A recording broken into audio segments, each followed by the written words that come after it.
I don't remember what the flavor was of the moonshine stuff, but Robin brought me, or we tried the one, and it was really good. And it was like one of the first times I've ever drank like a liquor or like any type of liquor like that I took a shot. I was like, I don't feel that like feeling. Yeah.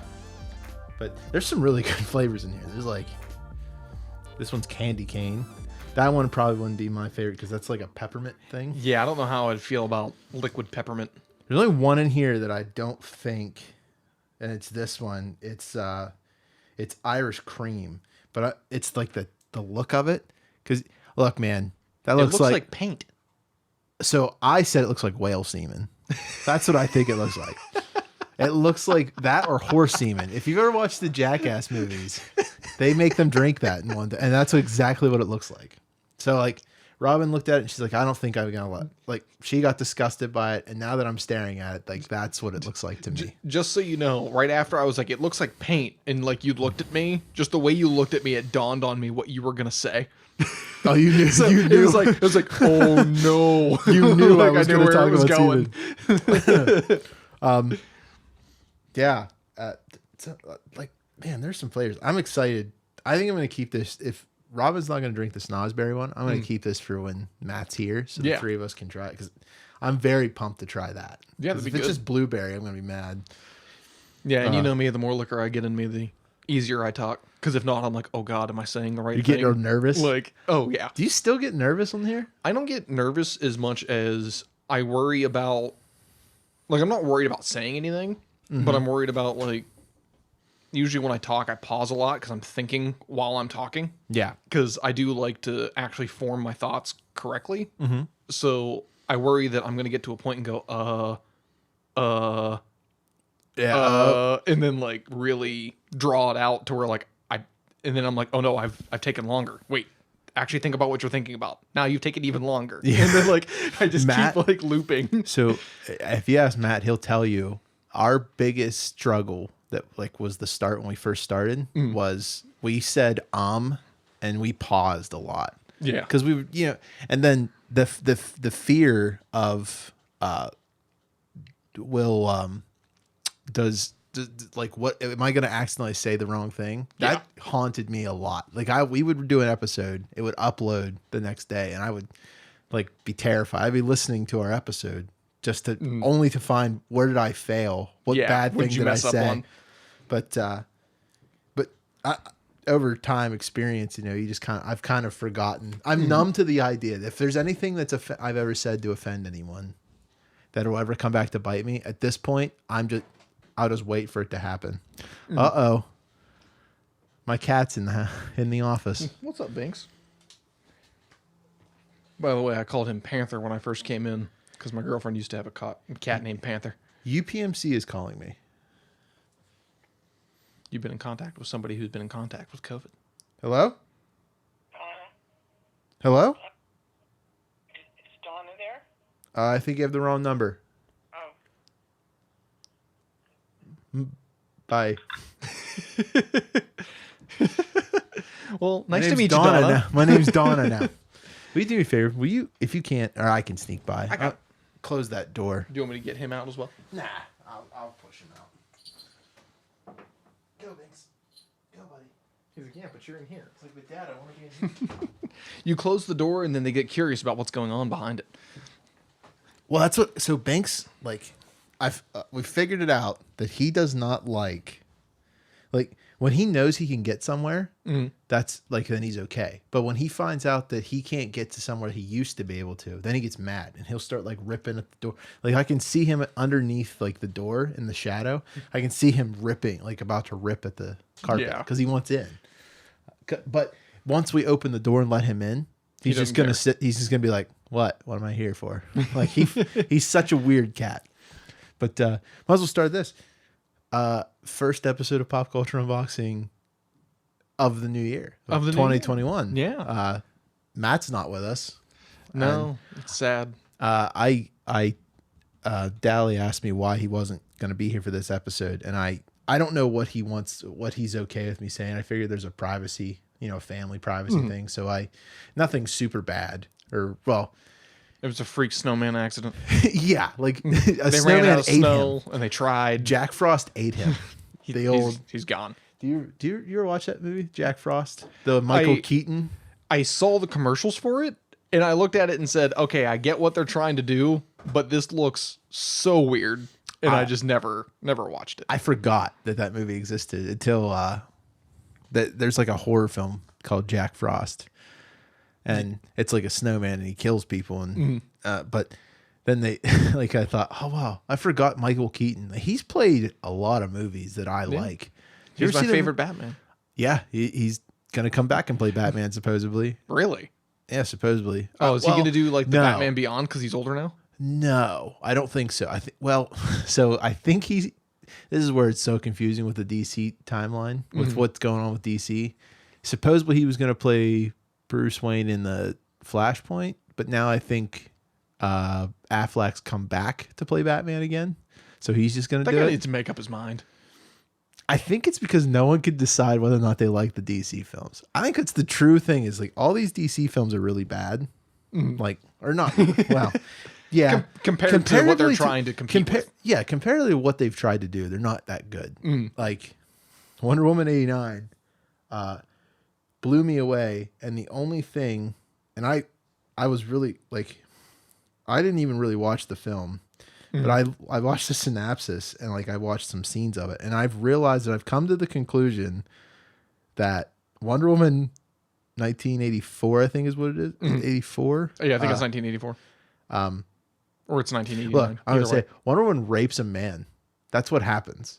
That's the strict. Like, you want spoilers? I'll tell you spoilers because you're never gonna watch it. So, no. I actually did watch a. It was kind of like a parody of it. It was like here was the screen pitch for this, and I think I know exactly what you're talking about.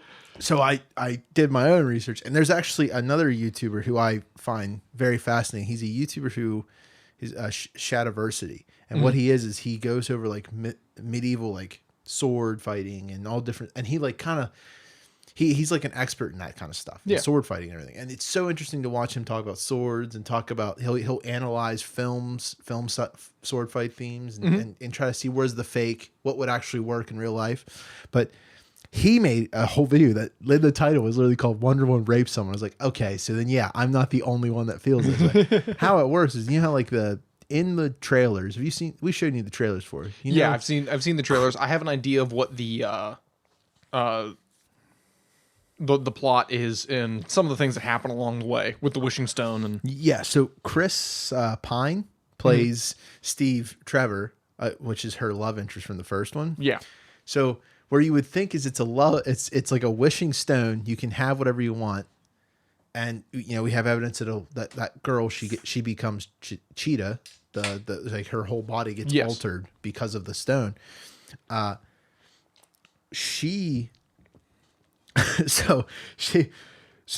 would be realistic to think that if you wish for the stone, it would just bring his body back, but it doesn't. What happens is Chris's character Steve Trevor becomes basically inhabits and possesses another random person's body to the point the actor's not even like, they don't give you his name, like for who plays that dude. They only just mark him as handsome man. That's what it is. Like, He never gets a name. yeah. So like, I don't know, but what happens is That like, is such lazy screenwriting. well, the thing is like, and they do it like they show him walk up to explain. He's like, Diana, it's me, but it's that dude's face. And then they do like the camera turn, like a camera pan around in a circle with them in the middle. Oh, so once it goes behind her, Yeah, then so it like shows it goes in a Chris Pine. Yeah. So like, and she figured, and you know, long-winded thing of like what goes on. She's like, oh, you're Steve. Like, and they do have sex because there's a scene where they are like in bed together, like after the deed has happened the next morning. And like, she even makes a comment about the fact that it's not his body. So I was like, but that's the thing is like, it's such like a comment on like the idea. One, there's one comment is the idea is like the people that are making this film don't like the idea of really like objectifying a person for their beauty, only putting a person's beauty as like an attribute of them and trying to like, you know, it's a certain side. We all know that side. And then they do the same thing, but it's for a male character. So it's like there's a double standard right there. But you know, the world's full of double standards. But yeah, it's like made off as a joke that like in a way this man who got his body possessed has no idea what happened, and you go on the idea is like, well, if he doesn't remember it, then it's okay. Oh yeah, it's like Cardi B. But it's still rape. That's what it is. Like it's still rape. That's what it is. Well, and that's the question. Is it? This is a kid's movie. But was by it the way. his consciousness? Since his consciousness wasn't there, was he really raped? I don't think so. Well, no, like his conscience wasn't there, but I get the idea. Yeah, but that's right? the problem Like- with the idea. It's like, like, what- okay, so if it's like, So if, why couldn't Chris if a Pine tree just come back? falls in the woods and no one's there to hear it, does it still make a sound? Well, yeah, obviously it makes a sound, but you're not close enough to hear the sound waves because there's nothing close enough to pick it up with your ears. Yes, it still made a sound. It's stupid. Yeah, it still makes a sound. Yeah. It's the same way. Yeah, he was the dude got his body possessed. He doesn't know he had relations with this woman, with Wonder Woman. It still happened, and he didn't know. That counts as rape in my book. I don't know about you. Well, the question was if it was just a small wishing stone, like if it was one wish, like Well, the wishing stone doesn't exist. not anymore. Like it. But assume assume this.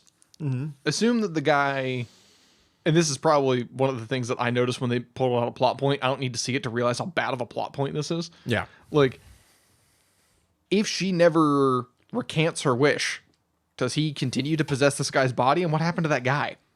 Like, what happened to his consciousness? See, I don't Like, know. does This he- is why it's hard for me to talk does he about because I've never die? seen the film. I'm Like- only going off of what I've heard and what I Oh, could figure out from like everyone else telling me about it. So there's a really good video. I don't know exactly who it is, but it's the screen pitch for the show. By Screen Junkies. I know Yeah, which one the you're talking Screen about. I Junkies got one, it. yeah. So after I watched a few of those Wonder Woman things, I got it like referred to me like, hey, you should watch You should watch this that from one. YouTube. Did you watch it? No, I didn't. But Oh, I it's have a great. Wonder Woman hot toy. It looks exactly like her because it's supposed to look like her face. Like Yeah. now it's hard to look at her like I like Wonder Woman, and now I'm like that's a rapist. I'm like in my glass case. It's like wow, I have a rapist on the top shelf of my glass cases. Like I don't know. I just laughed. It's weird because it's that. It's such that a weird- idea that when it happens, I don't know how this is going to go off. This is probably not going to be the best thing I've ever said, but it's that idea like as men, like if it happens to a woman, like us as men, like that dude's a terrible man. Like we should kill him. Like that. Oh, yeah. That's terrible. It happened. But when Stick, it happens stick, to a stabby, man, stab. but when it happens to a man, we just like, it's funny. Like we laugh about it. Well, it is one of those things where, there is a. Let's see how I want to put this. There's no good way to put what I just said. There is no good way to put it, but there is a difference between men and women, and men do want to protect women, and men tend to look at other men and say, if you can't protect yourself, that's your fault. Well, yeah, that's And what I mean. But it's and that's funny. exactly what it It's is. also really funny because it's like it's Wonder Woman. Like, yeah, Yeah, she's the one that it's like the is dude. If supposed the to be the dude has protector. mental problems when he wakes up and realizes like feels like has nightmares of it, like then that's his problem. Yeah, well, yeah, He's a and- man. He can get over it. and there is kind of that like that style of thinking, and it's really weird because especially it's weird when the roles reverse. Like she's supposed to be the protector, so now what do you do?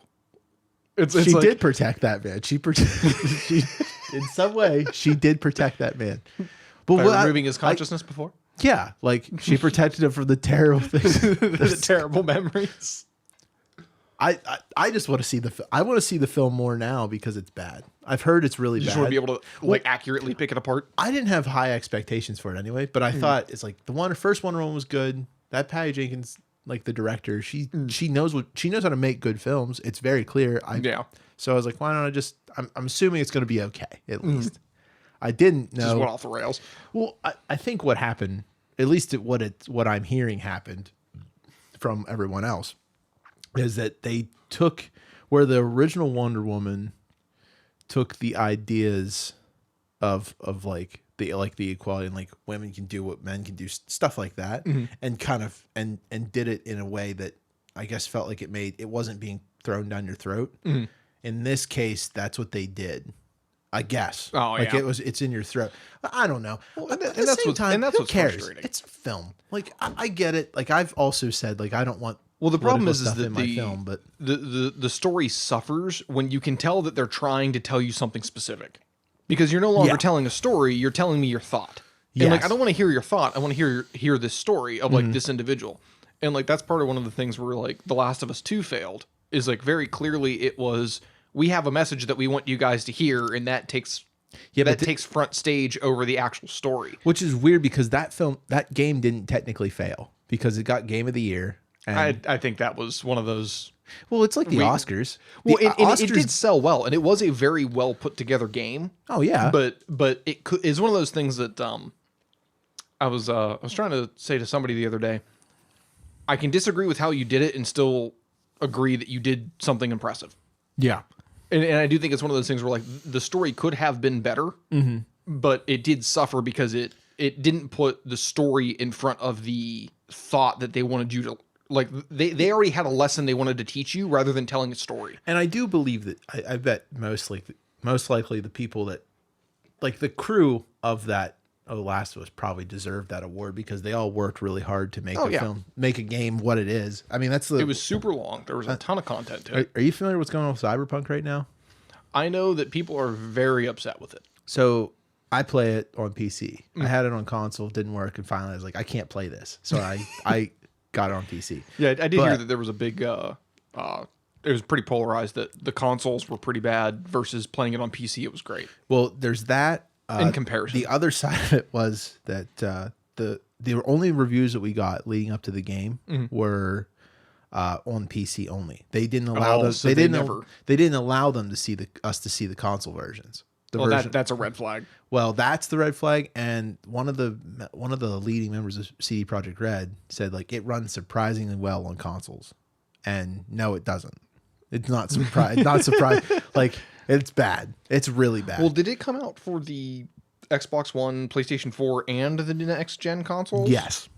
So is it possible that it's only working well on the next gen consoles? It and is. not It working is. well on So the it others? is. It's working well enough, but it's not completely good. Like it's not like all of the console versions are bad. It's what the problem is like right now because no one could get a next gen console, and Yeah. now people are starting to like it as like the threads kept coming loose. You started to see like, oh, here's what happened. Now they're in a lawsuit for false advertisement because that's what it Great. was. So like it's very clear they knew They knew there knew was an the issue. state of the console version. They knew this game wasn't ready. And this is where people. So this is where I count where I put my rags in the game or where I throw my rag in.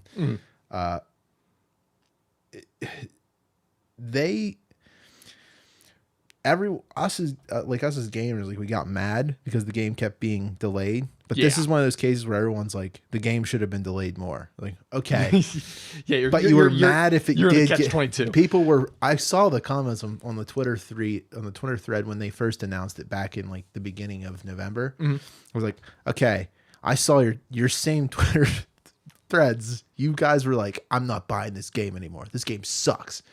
You guys suck. I'm done with you. Yeah.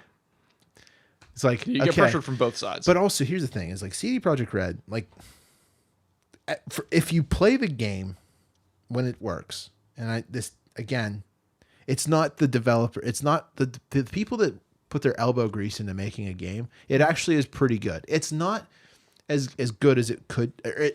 It was never going to live up to the expectations. The hype was way too real for this game. Even if the game worked 100% perfectly fine, there was no glitches, no bugs, the game still wouldn't have met the hype. It was never going to. That's because this is what happens when you in the gaming industry when you put hype or when you build up these games and you hype all these like next gen games and AAA games but then they fail because you put too high of a game. So I kept the reason I still play the game and I love it is because I still kept my like I've learned enough from Fallout 76 is one of those next gen games or AAA games that I was like, okay, no, I can't fall for this. I'm not going to fall for this anymore. Like again, I'm gonna play it because I like the idea, and that's where I left it. I didn't get hyped over Cyberpunk, and I love the game. It's fun. But where I wish people would understand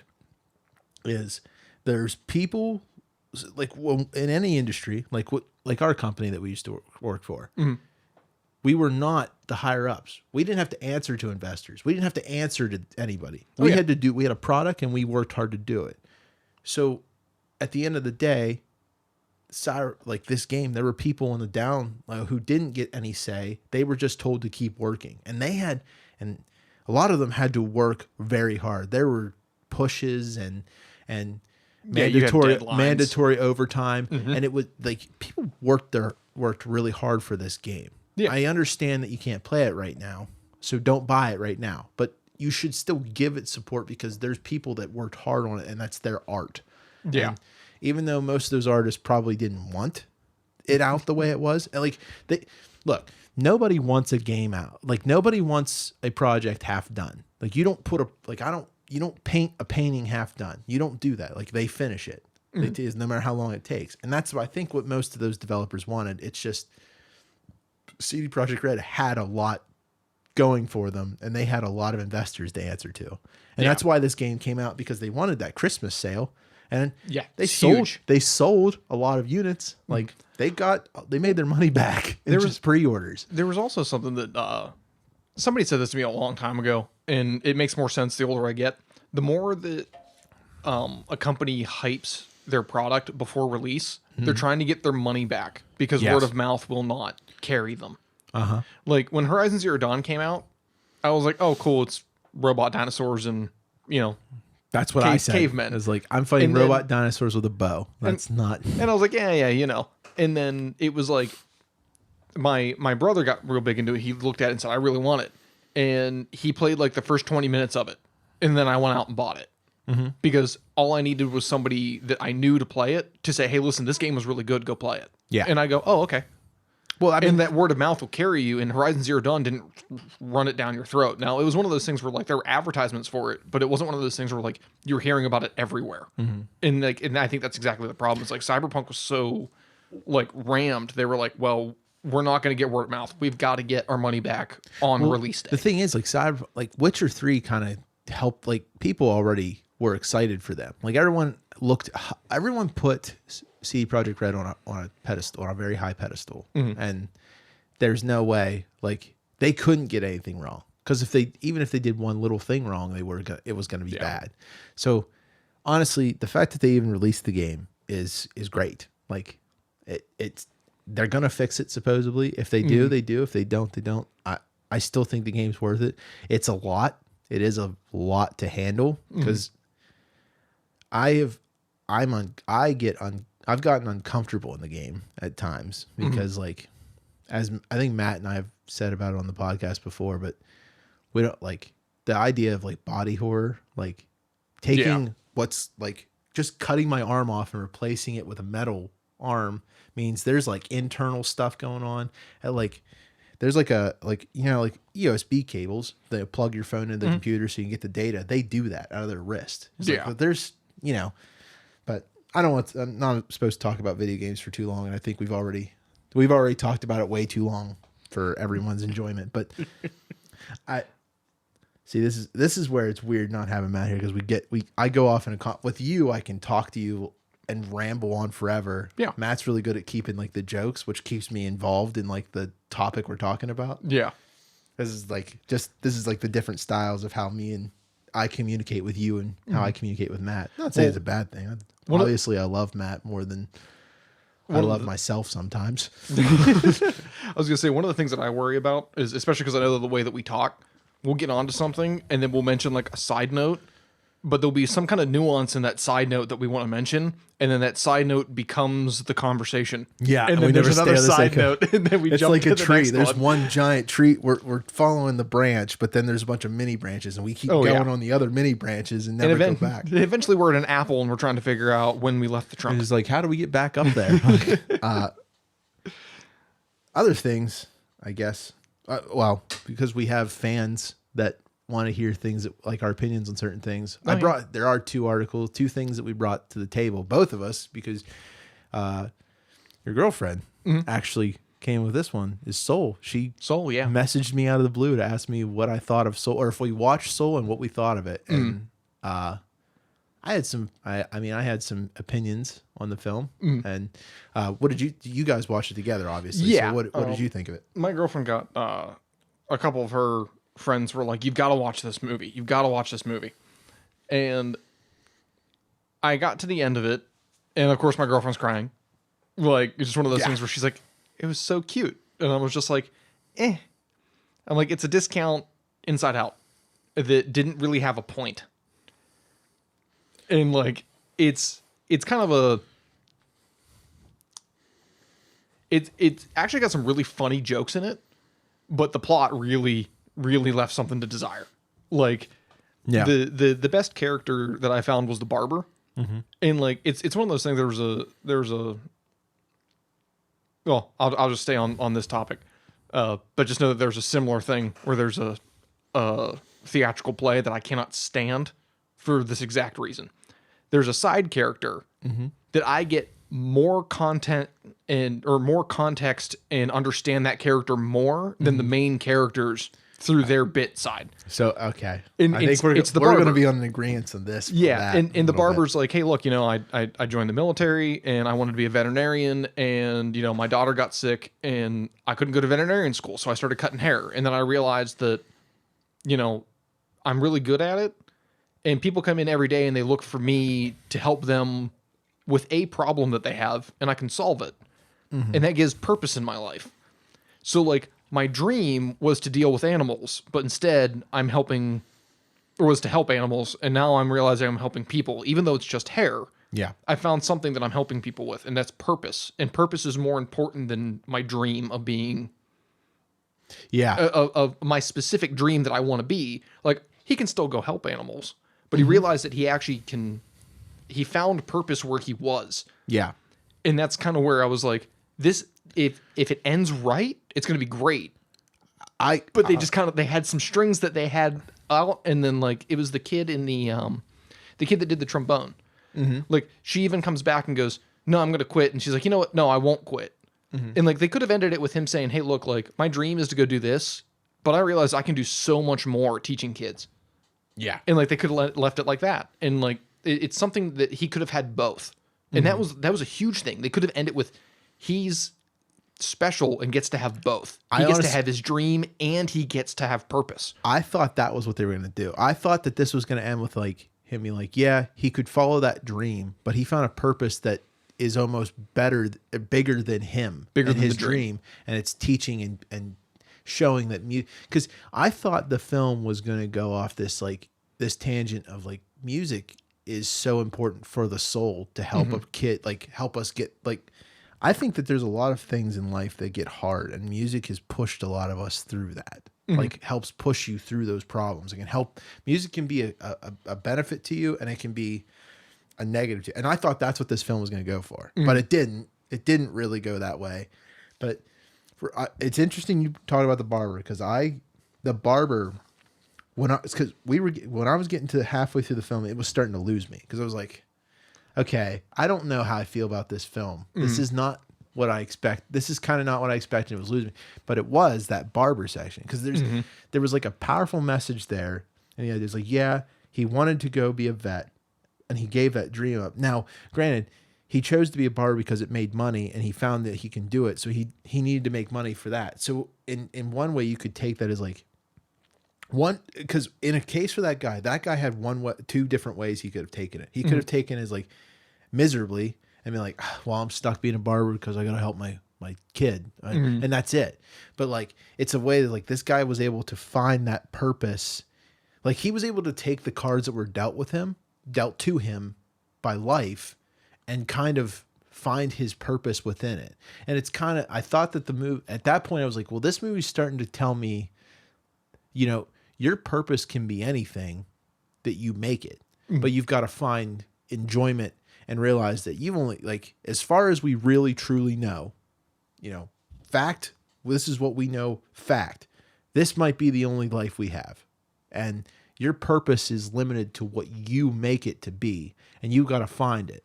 And it's kind of like I was starting to feel I teared up at the film. Like there were times I was starting to feel emotional. I was like, yeah, like every day, you, me, we probably both wake up wondering at one point in our life, we've wondered what is our purpose, and we're still finding it. Like to this day, I'm still finding, maybe podcasting is my purpose. Maybe spending a message and talking to people is our purpose. Don't know yet. Cause I don't talk to fans very often. We don't have fans communicating with us every day. But maybe that's our purpose, and it just takes time. But I thought that I was at that point, that barber spoke a lot to me, because it's like, well, that's what life is about. It's like you find your purpose by living your life to do what's best. Really not being selfish, but like I truly believe that most of us as human beings, we have a purpose at some point to help in some way to the greater cog of, like, we're all cogs in the greater thing of life, in the machine of life. And, some people look at it as like that could be a bad thing. Like, not always though. I don't believe it is a bad thing. I think we all have a purpose, and we find our purpose to benefit everything, the machine, and keep it going. So, and I think that's what that guy was like, that barber was like, that's what he did. He realized, he's like, look, I can't afford, this is the cards I'm dealt with. I have a daughter. I have to take care of her. That's my purpose. Take care of her and be there for her. I got to sacrifice what I want to do. And then somehow and then what he did is like, okay, here's a skill I'm good at. It benefits people. All right, I'm going to go be a barber. Oh, I'm going to go work at this barber shop and communicate and build these relationships with people and kind of make their days better, which then in turn shows you that if you make other people's days better, you spend your time to be there for other people, it kind of comes back and you feel better all overall. And then now not only did you benefit your daughter because you saved your daughter, but you've also benefited by these other people's lives by making their lives better, which then in turn makes your life better because it's that idea is like, that's how I think that barber might have been a selfish person, but because he did what he did and life gave him those cards and he did what he did with that hand, it made him less of a selfish person and more happy. Yeah. Well, and I think that's one of those things that, like, I think his story was supposed to be like the short, sweet, to the point story that summed up the whole film. Yeah. It's like, here's our way of telling you what we're going for in a short, sweet, concise moment. Yeah. But also with his story, there's so many ways that you can also break it down. So like, he gave up his dream for his daughter. He found out that his daughter was more important than his dream. Yeah. So he found something that mattered more.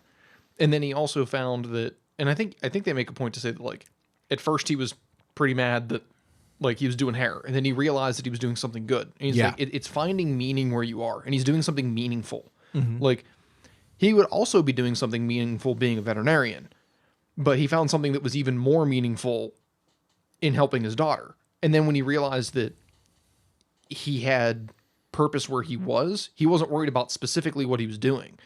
And I do think that also, kind of like you said, the big point is like when 22 is in the guy's body, because I'll be honest, I can never remember the guy's name. I remember 22 because it's easy. Yeah. But when 22 actually asks him how he got where he was, that was exactly what he was like, well, you never asked. And it was like, okay, well, your relationships with people matter. So it's like, your relationships are more important than what you're doing, and I think that's one of those things where people tend to get into, like, oddly enough, the last couple of church sermons I've been to has been about, like, hey, what your career isn't a big thing. Like, our culture's real big on, like, hey, what do you do? Yeah. And it's like, that's not as big. It's like, well, there's two parts to that. Like, what you do isn't as important as people, but what you do is still important. So it's like, you still should be striving to be the best you can, no matter where you land. And I think that's exactly what that person demonstrated, which was, I was going to go be a vet and I was going to be the best vet I could be, but I couldn't be a vet. So I went and did something else. And so I tried to be the best that I could at that. And he found a way to give meaning to his life and purpose in his life, which was the moral of the story. But when you get to the actual main character, like, I'll be honest with you, Pixar shying away from him committing suicide would hurt the film. Yeah. Well, yeah. Because I agree. I think he found, because sorry to really like No, cut you go. off, but like I think that it would have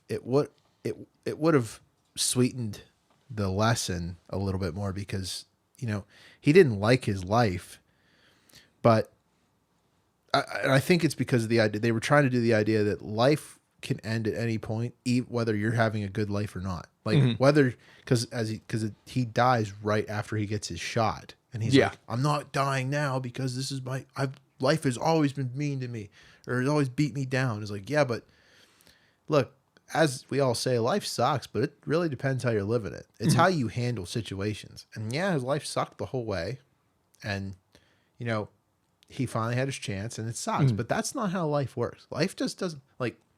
This guy got a second chance to be alive again. Yeah. Which, let's be honest, probably wouldn't happen in real life. Like, you're dead, you're dead. Yeah. That's how it works. Well, which is funny. He dies by falling down a hole and then wakes up totally fine with no broken bones and nothing in the hospital. Which I get, you kind of have to move the story along. But. Well, yeah. Well, that's like, it's weird.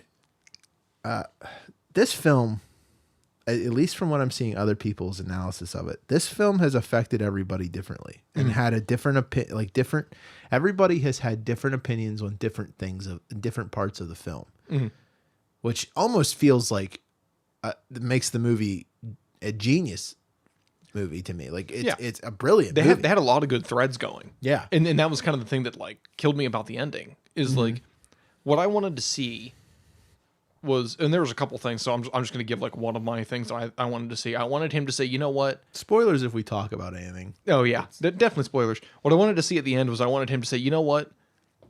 I selfishly took 22's opportunity, and I've squandered mine.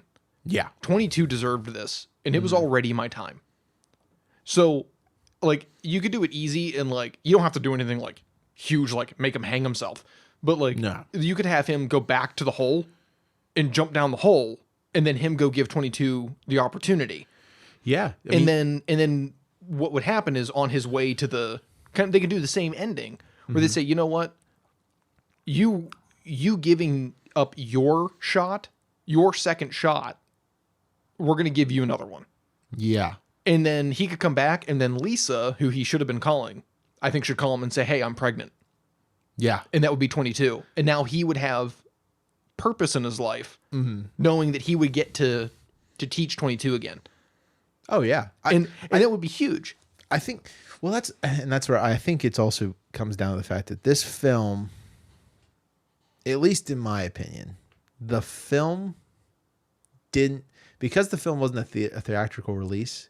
And I think that Pixar just stopped with it and just said, just keep it what it is. Yeah. We don't need to grow it, because it's hard for me to believe that these Pixar films don't continuously grow in story as they go through the production and be made, and as they edit new scenes. Because here's a thought, there's a thought, here's a scene, there's a scene. I mean, maybe they are one thought, one script written out and finished, and then they do the animation. But it just feels like every Pixar film I've seen is always like the story has been like a constant thought. Like they would try things and it didn't work out, then they try something new, and maybe they did that with this film. It just I don't know what didn't. And maybe because this was releasing on their platform, like the idea of suicide didn't seem like a good idea. Like, I don't know. But I feel like that also, if they did show the suicide, that's a teachable moment of like, look, you can commit suicide, but it's not going to get you anywhere. But like if you got a shot, you've got, I think it's like, I look at life right now. Like, even though I talk a lot about how crappy life can be and how miserable I am sometimes, I mean, the truth is, one thing that I do take kind of some solace in is there are many human beings now that didn't make it past 1 year. There are many kids, there's many babies that don't even make it past a day of being born. Like what? So why? So where I think at some point, even I used to look at it like, well, then why did I get a shot? When they didn't? Like, well, who knows? You're going to figure, but you got to figure it out. You're going to figure it out though, or you're not. Yeah. But that depends on you, what you do with it. Yeah, definitely. Oddly enough, what was it? Pokemon 2000? Mewtwo had a great line, which was the circumstances yeah. of one's birth is irrelevant. It's what you do with the gift of life. Yes. And that's one of those things that is extremely important. It's weird Like, that you picked that movie because My buddy teaches in Philadelphia, and this is his first year in Philadelphia, and he was in Tennessee before. Oh man. And one of the things that he said is he's like, I had, out of all my kids, he goes, I had like 2 in Tennessee that wouldn't even turn in work. He goes, so I had, he was like, I had like 20% of my kids were failing, but 2 of them never turned in an assignment. 2 of them should have been failing. The other ones were trying and not getting there. Oh, I see. And he goes, I'm in Philly now. He goes, I've got 53% of people that are failing, and I've got 51% of them not turning anything in. Wow. Okay. I see. And I goes, see. And I'm sitting there and I'm thinking, all those kids, if you could somehow get them to understand that you got to do something. Yeah. Like, it's not going to come to you. Like, you got to work. You got to try to find something. You got to find something that you enjoy, that you find purpose in, that you go for. And like, I definitely feel blessed living with the family that I live with. Cause like, Well, they taught that. To yeah, you. they were like, hey, look, like you'll figure it out, but you have to do something. That sounds like someone I would like to have a discussion. See, I'd love to have a discussion with that guy about that. Oh, like, he's I would great. like to talk about it. Yeah, I was the best man at his wedding. He's great. That would be so interesting. I like to hear his opinions on why he thinks that is. But Well, I think he also went from, I believe, I'm going to say I believe he went from teaching in 1 year in Tennessee, and I believe he was in a smaller school district, versus now he's teaching in Philadelphia, which is an inner city school. yeah, Where, you do have that, that rougher build, but it is one of those things where he looks at it and he's like, if these kids would turn things in, they could get a D and pass. Like Yeah. they're not even doing the work. It's not even one of those things where like they do the work and they don't understand it, but maybe they'll understand enough of it to where they'll be okay. Like, and it makes it really I difficult. wonder if that comes from like the idea because we've kind of built a society, like the society of, and at least for like the younger generation, it seems like we've built a world of school's great, but if you just don't, but this stuff has nothing to do with the success I could have. I'm going to focus on this. So like a lot of people want to like follow music, typically probably are very good at English, but don't care about math and stuff because that doesn't relate to something. So it's almost like you got to find a way to teach people that all the subjects, and granted, school right now, some of the things they teach in school should not be should be electives, and there's 100%. there's things that school doesn't teach you that I really could go on should for teach days you.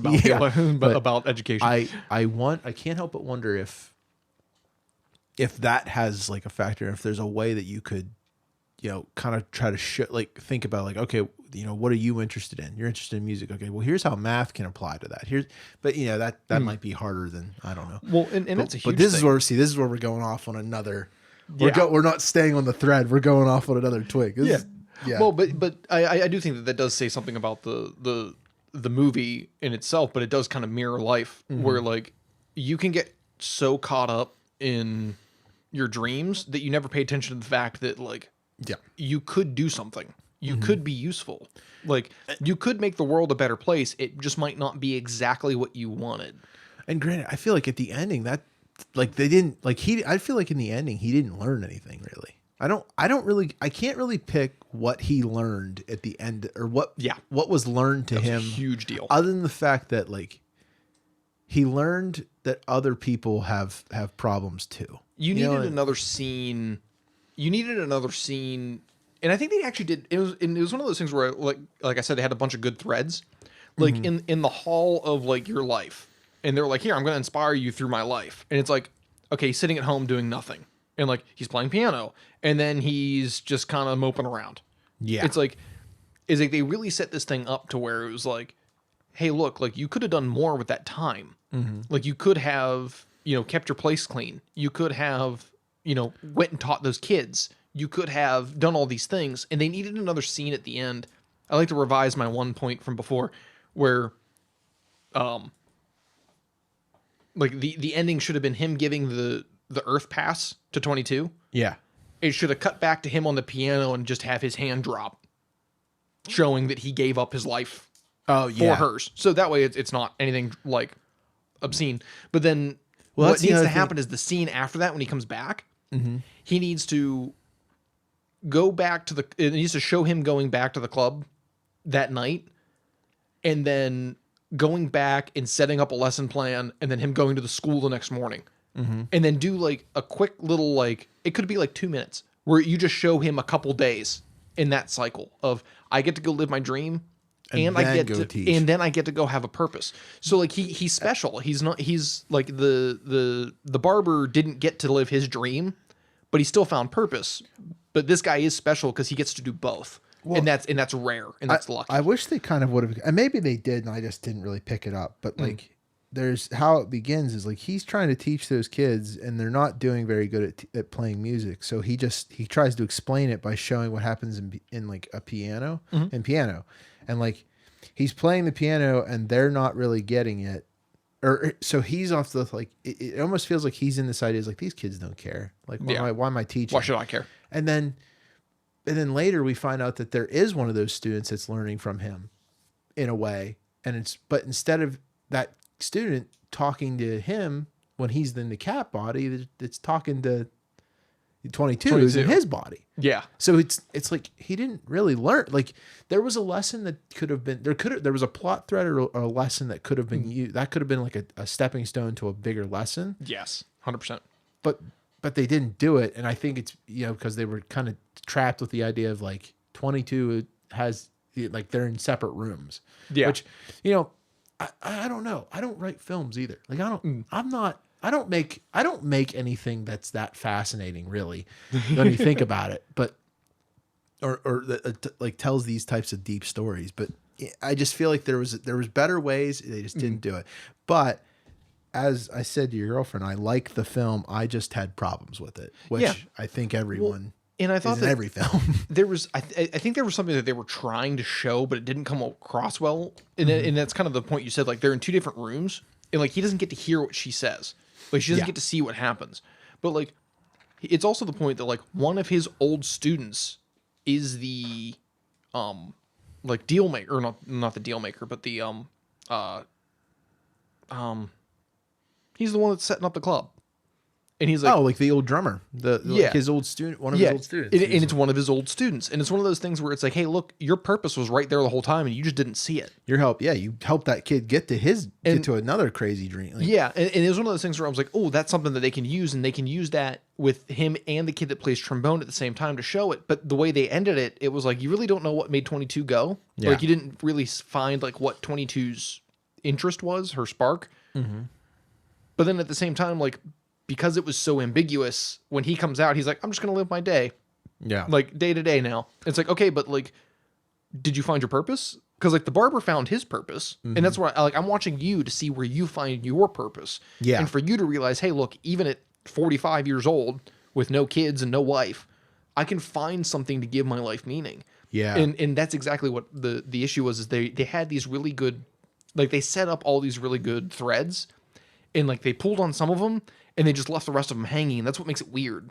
Yeah. Well, that's also the weird thing. They talk about his girlfriend or his ex-girlfriend a lot, but they never, I don't recall a time when I saw her in it. Yeah. Well, and I think that was kind of supposed to be the point, was that she's now estranged. Yeah. But look, we're kind of talking on. We're getting in 48 minutes here. We need to move on to another subject. This is what it is, man. This is what happens. I feel like I could talk, like I could go off on tangents and talk like this for like hours. Well, honestly, I like the deeper discussion because you get into those details, and I think that's kind of the breakdown that. Well, also I love hearing I love hearing other people's opinions, because it's so weird seeing how, like, I find it fascinating when I see people's, like, the difference in people's, like, where my opinions are formed. I like to see how people come to different conclusions and points. But there's another thing Dally brought up that he sent me an article. He's like, and he's like, this is getting weird, or it's getting crazy over there at Disney. Disney is changing. Disney's in a weird moment. And in a way, I feel like they're being kind of treated unfairly by the people's reaction of it. But what's one of the things that they decided to do is the Disney parks, the Galaxy's Edge, which, funny enough, I have a cookbook from Galaxy's Edge. I've never been to Galaxy's Edge, but right now How'd you get the cookbook? they sold it on Amazon for like a limited time. But it Oh, has why- like all of the dishes you can get at Galaxy's Edge. I'm sitting here thinking, like, why would you sell it when you want people to come to your park where they should buy it there?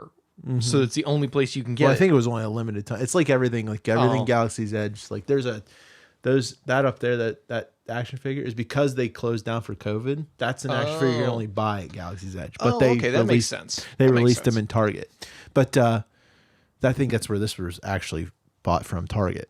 I don't remember, but Galaxy's Edge has changed. So normally when you go to Galaxy's Edge, they have Star Wars characters walking around, and unfortunately, I think it's only two. It's Rey and Kylo, and then stormtroopers. Yeah. Like, first order stormtroopers.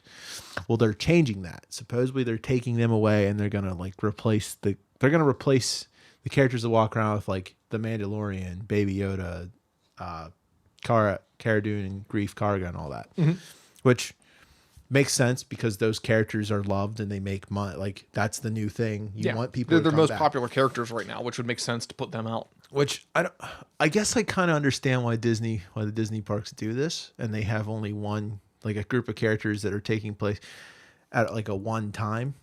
But I hope, what I would like to see is like maybe on like certain days, even if I would really, in a perfect world, it would be like if you've ever played Lego Star Wars, when you unlock characters, they walk around the cantina. So like every character, like Darth Maul's hanging out with old man Obi-Wan walking by, and like I want to see. I think that would be interesting is if I walked around in Galaxy's Edge and like I saw different characters from different eras, like just walk around. But I get why they different do times. it. It's to keep the kids engaged with the story. But I think what would be really cool is like you would see. I'm hoping what we see is if we're going to see like Mandalorian characters, we're going to see characters. We're going to see like Luke and Han and Leia, because those are the characters. Honestly, like I think that what they're doing is they're going to try to bring all these new characters, all the old characters back from like. But I don't know. I would kind of like to see these. I wish it was a more expansive of people of like characters that I love, and not just like characters from the Mandalorian. But they do what they do, like. Well, I do think a good bit. There's two purposes to that. One, the newer movies have been absolutely torn apart. Yeah, And it's very polarizing. So they're trying to find something that's less polarizing. And which like that's a difficult thing to do for Disney because like Disney really ran certain things into the ground. well, the thing is, like it was clear they didn't have a plan. They didn't have a plan for the new trilogies. And here's the thing that bothers me. $4 billion, I think, is what they bought the Star Wars. They bought the rights to Star Wars from Lucas for $4 billion. Why would you spend $4 billion to mess it up. to know with and not have a plan for it? Like it just, and this is the thing, like, yeah, no one liked the new stuff, but Rey, like whether you like it or not, Rey and Kylo are a part of the Star Wars universe. And as a Star Wars fan, I embrace them all. Like I have I don't like some things, and I don't like no matter what you think. It's kind of like how I am with like the DC films. Like I like DC film. I do like the superheroes. I like the stuff. So I try to embrace it all in any way I can. I try to find the positives and the negatives. I try to. And for all Rise of Skywalker did, Rise of Skywalker was bad, and I can't really watch it now. But there are cool things that came out of it. Yeah. I do like Rey. I do like Kylo, even though Rey's kind of got. I have a lot of problems with Rey. I do kind of like I do like things about her, and I like things about Kylo. I like things about Poe. I love a lot of things about Finn. I wish he could have been more than what he was, because Finn was honestly a character I was like, I love this character to death. Finn was one of those guys where you're like, oh, he's gonna have a big part in the series coming forward, and then he spent the next two movies just screaming Rey. Yeah. It was like Rey! Yeah, it was like it was such a wasted oppority. And like you don't even have to make him a Jedi, because I was hoping that he would end up being a Jedi. Like you could just I have thought he was that. going. Well, he's force sensitive, but Well, they and only I left was- it as like a pepper. I was Like, so peppered it hoping- in there. Not I was so hoping at the very end, like when they're on the ship and they're like fighting, I was so hoping that like something was gonna fall on someone that he was fighting with, and he was gonna like reach out to like to say no again, and he would just like blow something away and just accidentally use the force. It wasn't and going to then- be and- hints. and then it was going to be like, oh wait, what? And then like you can leave it like that to say like, oh hey, look, this is something that could happen in the future. But they just Yeah. dropped his character.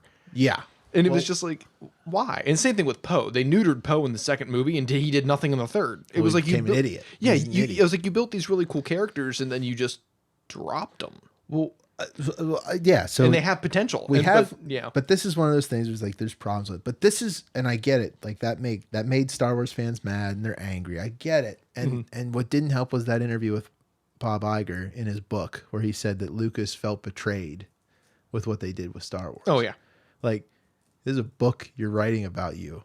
Like, you put that in your own book.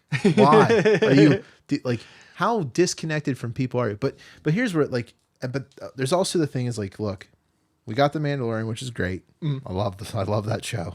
Yeah, it is Like, good. clear over here is a dark saber, like the actual dark saber. Oh, I see it. It doesn't like I have this amazing thing when I buy like these lightsabers that people that you can light up and do these like are battle ready. I have an amazing ability to break them all. Like I didn't do that. Doesn't What have you done? It doesn't turn on anymore. I plugged it into its charger, doesn't turn on. I don't know why. I figured out, but whatever. Oh, It doesn't no. matter. But where was I going? Oh, I mentioned how like Disney's kind of getting some unfair flack right now.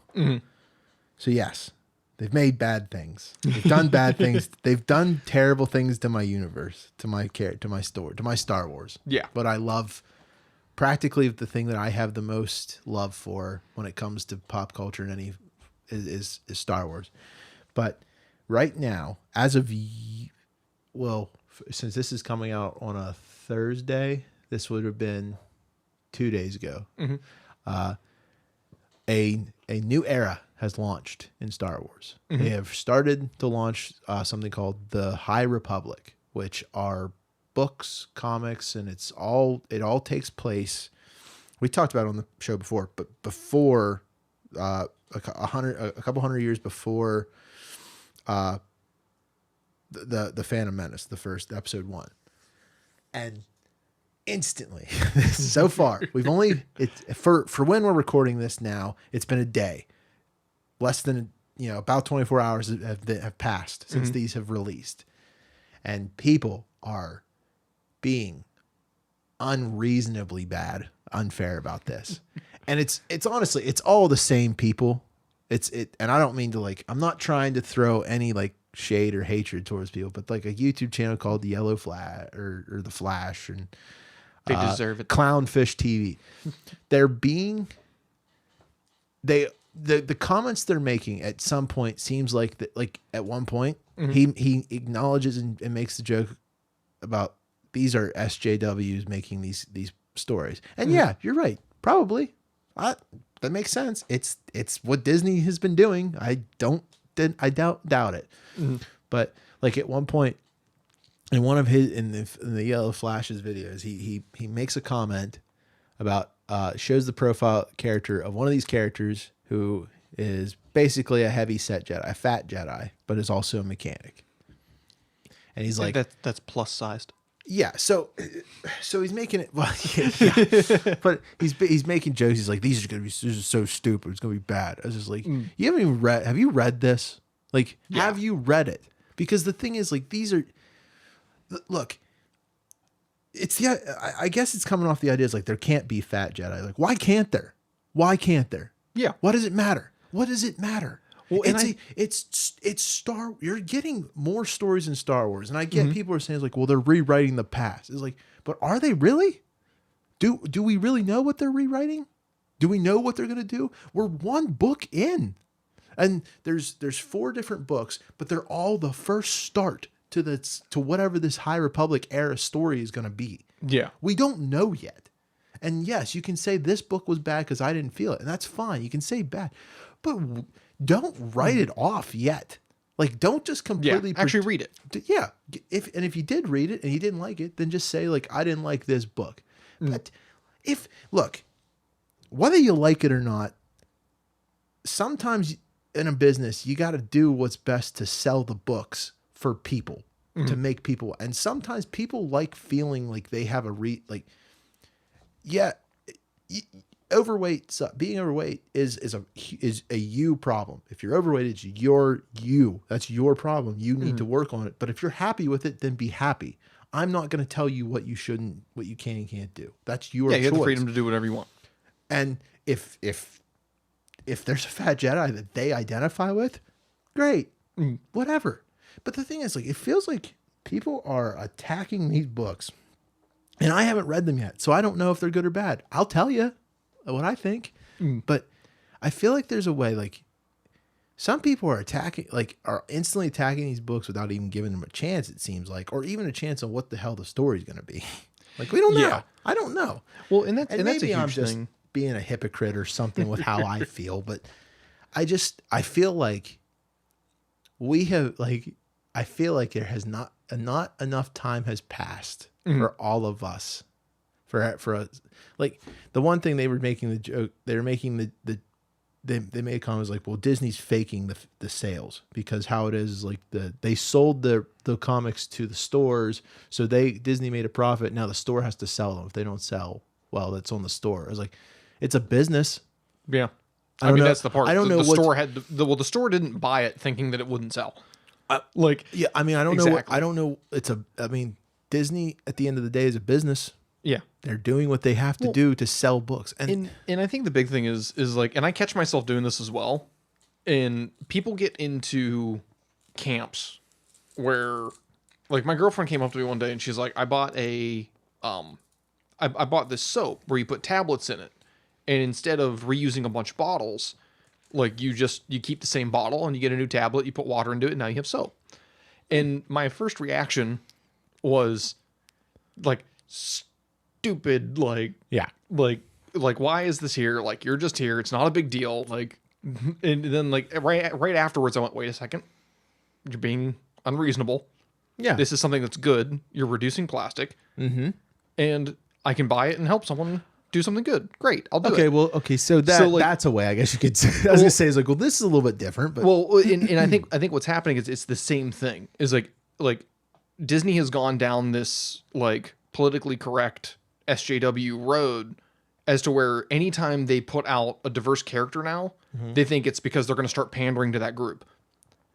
So, in kind of like, and I'm actually kind of glad that you went through The Last of Us 2 with me, because, like, every time something would come out, I'd go, okay, they could do it really, really poorly, or it can still be a good story. yeah, And that's the big thing, is like, you can diversify your cast and still have a good story. And I think that's one of the things that The Mandalorian does phenomenally, is they have a huge diverse group of people, and every single one of them is interesting. Every single one of them is cool. And it's like, their identity isn't their diversity. Their identity is their character. yeah. And that's one of those things where I feel like people, and Disney's fallen into the trap where they've done this so much, people just immediately think, oh, you've created a diverse character, you're gonna pander. Well, that's and where, like, I mean, it makes it hard. that's where I'm getting annoyed. Where it got annoying to watch these videos these people are talking about, because they're not, because at some point, like, what did you think of the story? Okay, they said they didn't like it. Okay, well, why didn't you like it? And then it almost feels like they're going out of their way to nitpick. Is like in the comic, I guess, there's the main person on the front line. On the front of the thing, it's a girl. It's a black girl character, and her hair's like, she's got that shaved head side and longer hair. Yeah. On one side. Yeah, part shaved, part Yeah. not. Yeah. And like, this starts out as like, look at this character design. This is so typical. I was like, what is it? Yeah, what do does you it want? matter? Yeah. Is the story good? Are they writing the story good? And then that's what I care about. Like, at some point, it's like, is the story actually bad, or is because it feels like it's being, they're bringing social justice into your comics, that's when it's becoming a problem for you. I mean, at some point, like, you got to give it time. Maybe, yeah. Look, I'm not denying the fact that, yeah, they are doing what Disney does, and doing that. They're bringing social justice warriors have taken over Star Wars in a way. Yes, I don't deny that. But We got to give it time. There's a chance that they may do it right too. Because if you just write off like the social justice movement as what it is like they're taking the things I love and changing them to fit their agenda.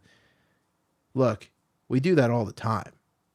That happens all the time in everything, in any side, anything, not just social justice, but anything. Yeah, it all happens. It's just you gotta and look. I try to say this as much as clear. If you think I'm wrong or you think I'm an idiot because I think the way I think or what I'm saying doesn't make sense, probably. Maybe I'm not good at saying what I think or what I feel, but in my opinion, what it seems like, at least all the reviews I'm seeing that were negative about the High Republic stuff, and even the stuff that was positive, was only about the movement or the political parts they were trying to say. Yeah. Which is why this is where it's like, okay, look, Ryan, you love Star Wars. This is where you got to dedicate the time and just read it, because you're not going to, because everyone wants to only talk about the political stuff. And yeah, it gets super frustrating because but that's the thing, is like, it's unfair. You can't escape either. Like, you can't go to Star Wars and say, hey, look, I want to go to this universe and see what these characters are doing and like get away from the real world for a little bit, because you can't constantly be in the real world. Like, it's one of those things where it's interesting. If you don't sleep, if you don't get to dream, you kind of start to go like half insane. Where like it's very difficult for you to deal with these things, because you do need a break. And that's one of those things that suck. And when the politics has been pushed into every aspect, you start to get mad. Yeah. And unfortunately, that's exactly what's happening. But what that does is that crushes like the artist's ability to actually tell stories, because now people are expecting it. Yeah. And you don't even get an opportunity to say like, hey, look at my work. Like, you might not like where it's going, but that doesn't mean it's good. It's not good. Well, that's the thing, is like, I'm not saying that what they're doing is good or bad. I'm not putting my opinion anywhere. Like, I'm not saying the story's good or bad. I'm not saying any of that. I don't know. But, and I think I've said it before, with the thing that was annoying to me with the way the world is working is everything is political, and I don't like it. I don't like politics in my Star Wars. Yeah. And I guess I don't like politics in my Star Wars still. Is that why you didn't like the prequels? Well, no. Yeah, well, yeah. So here's the thing. I like the prequels, but because I forgot how political they were, I only watch episode 3. You just watched episode 3. So I was like, oh, wow. Because it's the end of all the politics. Well, that's the thing, is like, I just realized like, wow, I only watch episode 3. I've only watched that. I've only watched episode 1 a couple times, and I have only watched episode 2 like have you ever 2 seen times. Wicked? Have you ever seen Wicked? No. Okay, so it's a play. It's supposed to be the Wicked Witch of the West's backstory. Oh, I've heard the musical though. Yeah, I've heard the music. Yeah, so it's actually a really good show. They play a lot on the original themes, which makes it interesting. It's not one of those ones that kind of retcons and destroys, but it was political, but it was generalized politics. Yeah. And I love a story that's generalized politics, because it's like, hey, look, we're trying to do a good thing. You're trying to do a bad thing. We're just trying to do the good thing. And like, you generalize it to the point of you don't know the specifics. You just know that these guys are honest. These guys aren't. Yeah. And that's the backstory. But it gets really frustrating when you have like specific political points and like in real world political points. And that's when it gets frustrating. Well, but that's why if you can do it right, and that's where like the early prequels don't bother me, because it's generalized politics. Yeah. Hey, we're trying to help the people, and you're not. Like, you didn't give a specific policy, so you're not actually. It's like if they would have showed up and been like, hey, you're not for Medicare for all in our futuristic Star Wars story. It's like, well, that came out of the blue. Yeah. Like, it's like, that's a specific issue. I mean, that's the thing, is like, I guess what I'm trying to say is like, I agree that I don't like the politics and I don't like the politics the High Republic may be trying to push. Maybe I don't like the fact that they're doing that because I like Star Wars to get away from the real world problems that we're dealing with. But I'm frustrated with the idea that you can't somehow turn that off in your own head. Like, I'm able, like, if the story, like, I want to know, does the story ham-fist it and put it in, and why? Why did you not like the story? But if you don't, if the only reason you don't like the story is because you're too distracted by the politics they're trying to push, like you're not telling me anything that I don't already expect to happen. What Yeah. I want to know is why is the book bad? Because the thing is, maybe they do push that agenda, and maybe they do. But they can push the agenda and still tell a good story. That's what I want to know. And I feel like it's not enough. We have not given enough time to find out if they wrote a good story and pushed the agenda, or if they just pushed the agenda. Oh yeah. And here's the thing. Maybe they're not. There's a chance that they're not pushing an agenda at all. I mean, it's very slim, Yeah. but there's a chance they're not. Maybe these characters just look the way they look because someone who drew them or painted them or drew them on a sketch was like, that looks cool. I like that. And I'm going to put that on. I'm going to make this character. Like, what? That's the thing is like, I think at some point it feels like you're actively looking for the political stuff so that you can Discredit discredit the whole thing. Well, and you're talking about something I've been thinking about a lot lately, which is I enjoyed the story despite those moments. Yeah. And like nobody's giving that an opportunity. It's one of those things where as soon as that moment comes up, I no longer like it at all. And that's one of those things that's kind of rough, and that's kind of the thought that I've been trying to like put together in my own head lately. Is like I care about this despite the faults. Because like yes, there's faults. Yes, I'm going to point them out. But that doesn't mean that I didn't enjoy the story. And I do think that's exactly what you're talking about. Is like we've gotten to the point where if there is a fault in something, well, now you throw the whole thing out. Yeah. And it's an all or nothing. It's either you completely keep it out or you completely take it over. And it's like, well, no. It's like you can have both. But it's when it completely takes it over, I agree that kind of sucks.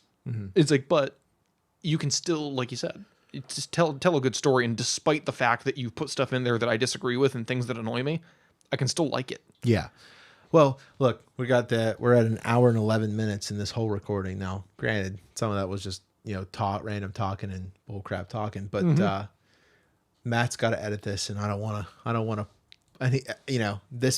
it looks like we're not as loud, maybe. I don't know. Matt. I think it's just because it's on the smaller side. I hope Matt can, hopefully it didn't make this harder for Matt, but we should end this. Go ahead and give your outro. Oh yeah, my outro. You can find me at Twitter. Yeah, where can we find Leaf LIEF? You can find me at Red Steak Ryan.